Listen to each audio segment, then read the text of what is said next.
Today I wanted to show you just a brief overview of how to handle a large amount of food. That's something that I ran into over time that I had to figure out the best way to maximize speed, really. So right now I have the smoker warming up outside. So I'd like to get this done in under 10 minutes. The video will be shorter than that, so don't worry about that. But figured I'd show you what I do. So I start, this is a bag of tri-tip. This is 18 pounds. I have 2 of these that I'm going to be smoking for an event this week. So this is what I do. First I'll cut it open. And then I actually like washing off each piece of meat because really it's just been sitting in a bag of blood. So it's nice to be able to wash it off and just kind of clean it up a little bit.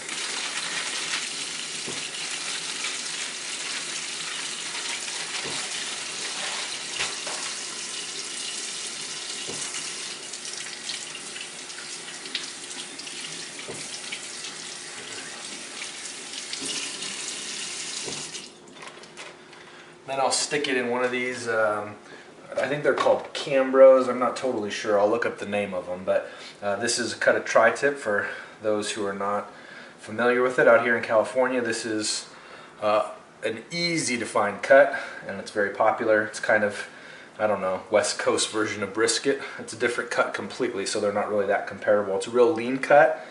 These have a nice fat cap on them. Occasionally what I'll do as well is if I have one that's a little bit too fatty, I can trim some of this off. But because it's a pretty lean cut overall, I actually like to leave it on and leave it fat cap up. So then I'll keep washing, and then I'll show you the next phase once I'm done rinsing this first bag.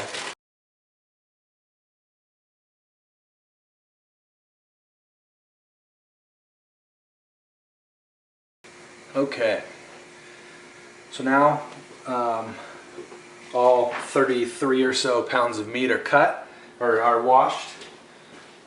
So the next step for me, I actually have 3 of these, and I'll adjust the camera angle in just a second. So I have this first one set up with the raw meat. This is where I put it after I wash, and then I move to these 2 buckets.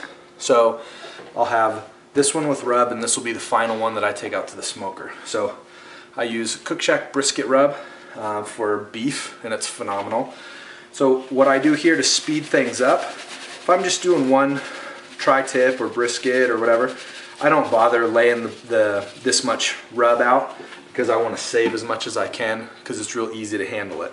I used to do this kind of a quantity in these. The problem is I can only fit one of these comfortably, so I go through a lot of these because I think I counted there are maybe 8 of these that are going to go in the smoker. So that's at least 8 of these trays, and while they're cheap, it's really more of a hassle than anything because then I have to take 8 loads out to the smoker. So now I have this, and I basically go through the assembly line again, pat it down on each side, just make sure it's kind of generally well covered, then toss it into the final bin to get ready to take out to the smoker. And I'm glancing outside and seeing that the smoke is starting to billow. I'm using the Masterbuilt XL, that propane smoker. It's on the page if you want to look at it. I really like the unit. The thing I like about it is that I can do a quantity like this without too much concern. It's 8 of these will fit in there without much of a problem at all. So I like to give it say 10 or so minutes to warm up before I put stuff in it. So the thing that's great about this is that it makes it really straightforward. There's not a lot of balancing act. You don't have to worry about making a mess everywhere because everything's really contained in these buckets.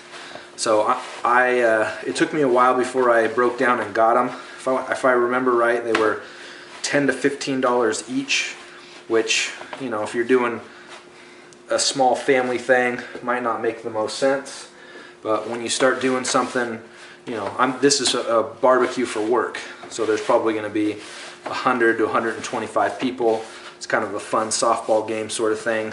In that case, it's a big enough quantity where this part of the thing is actually a headache.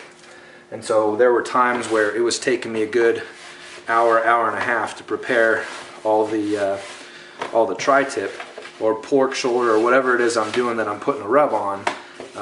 It was taking me a long time. And so when I think about how much time it was taking me, I began to realize pretty quickly it's worth it to just invest that money into something to make a little, make the process a lot more efficient, really, is what it comes down to. So I'll fast forward to the end here, but hopefully this is a helpful thing for you to either figure out, do it the same way and buy these containers, or maybe figure out containers you have around the house, or something that will make it a lot easier and faster for you to do a large quantity of meat when you have a party or a get-together. Actually, it doesn't look like I'm going to need to fast forward, because this is the last piece. And as you can see, I kind of guessed well on this in terms of how much is left. There's not a ton of rub left, so I just sort of dig around and put it on there, and I can put more on put more in the bucket if I need to. But this really speeds up the process, so hopefully that's helpful for you if you run into a situation where you need to do a larger quantity of barbecue, and you don't have the time to just sort of sit around and take your time on it. That really helps speed up the process.